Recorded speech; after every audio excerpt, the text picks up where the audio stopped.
In 1977, the physicist Edward Purcell calculated that if you push a bacteria and then let go, it will stop in about a millionth of a second. In that time, it will have traveled less than the width of a single atom. The same holds true for a sperm and many other microbes. It all has to do with being really small. Microscopic creatures inhabit a world alien to us, where making it through an inch of water is an incredible endeavor. But why does size matter so much for a swimmer? What makes the world of a sperm so fundamentally different from that of a sperm whale? To find out, we need to dive into the physics of fluids. Here's a way to think about it. Imagine you're swimming in a pool. It's you and a whole bunch of water molecules. Water molecules outnumber you 1,000 trillion to 1. So pushing past them with your gigantic body is easy. But if you were really small, say you were about the size of a water molecule, all of a sudden it's like you're swimming in a pool of people. Rather than simply swishing by all the teeny tiny molecules, now every single water molecule is like another person you have to push past to get anywhere.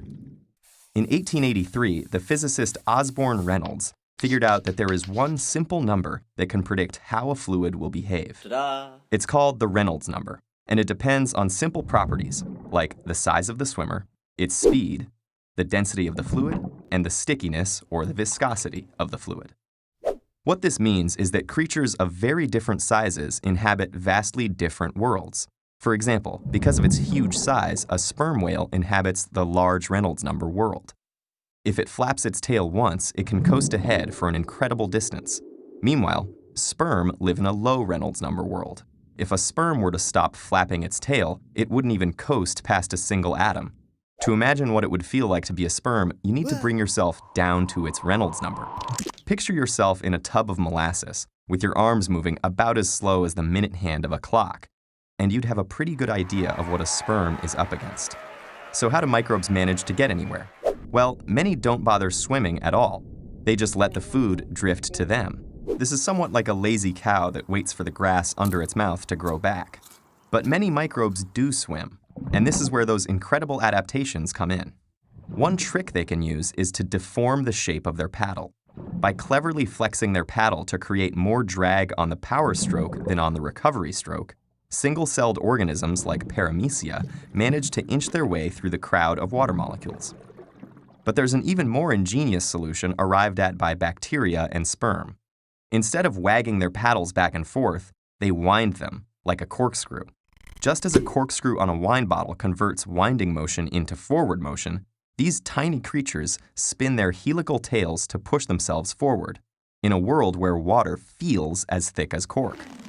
Other strategies are even stranger. Some bacteria take Batman's approach. They use grappling hooks to pull themselves along. They can even use this grappling hook like a slingshot and fling themselves forward. Others use chemical engineering. H. pylori lives only in the slimy, acidic mucus inside our stomachs. It releases a chemical that thins out the surrounding mucus, allowing it to glide through slime. Maybe it's no surprise that these guys are also responsible for stomach ulcers.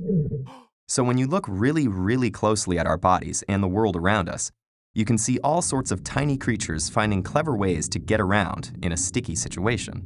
Without these adaptations, bacteria would never find their hosts, and sperms would never make it to their eggs, which means you would never get stomach ulcers, but you would also never be born in the first place.